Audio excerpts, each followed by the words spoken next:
Het schijnt dat het de grootste onderwijsstaking is van deze eeuw. En wat zei dat? Dat wordt steeds dat mensen hun nochten van haar.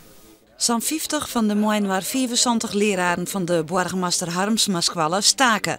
Voordat ze in een auto of de trein naar Utrecht aanreizigen, schreeuwen ze haar op squallen in bij het vakboen. Ze staken onder oren in het kwattermaatje van de simmervakantie en de 1040 uren warm. Die 1000 uren, daar hebben we een duidelijke afspraken over. Er is een PVV'er die een boer lid. En dan wordt het ineens bij de minister weer 1040. Dat is onvoeg bestuur. En zo willen we dat net. Nevens de docenten verbetert het onderwijs net toch een soort lesuren. Het zonder juist minder worden matten. Zodat er meer tijd vrijkomt voor de voorbereiding. En daardoor meer aandacht voor de leerlingen en zo het onderwijs te verbeteren. En dat is ik jongen bijvoorbeeld in Scandinavische landen. Daar wordt volle minder les doen. En de kwaliteit is nog volle beter. De plan van minister Maria van Bijsterveld binnen net het enige dat de leerkrachten dwars zit. Dat mensen om kwartierutrein klaar binnen.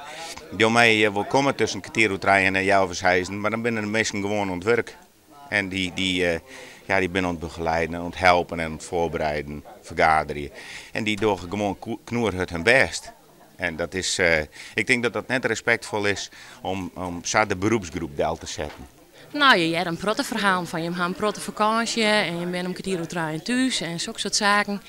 Maar wat er eigenlijk daadwerkelijk dien wordt, dat wordt eigenlijk net jongen. Ik denk dat de meesten maar eens meerennen moeten een paar weken. En dan kunnen ze zien wat we hier aan je doen. De inschreeuwende docenten zetten in groepjes aan naar Utrecht. Het wordt heel iets stiller op de squallen. De squalbanken op de Gediek bleven leeg. Er staken zoveel docenten dat de zo'n 150 squalbaan vrij hadden. Het is een hele moeilijke beslissing, ook voor de leraar. Want dat je geen les houden is voor de leraar het allermoeilijkste wat er is. Juster zei er eentje, maar eigenlijk is het wat vloeken in de kerk, zo voelt dat. In Utrecht staken rond 10.000 leraren uit het hele land. De Tweede Kamer had al instemd met de plannen van de minister. De stakers hopen dat de Eerste Kamer er nog een stokje voor steekt.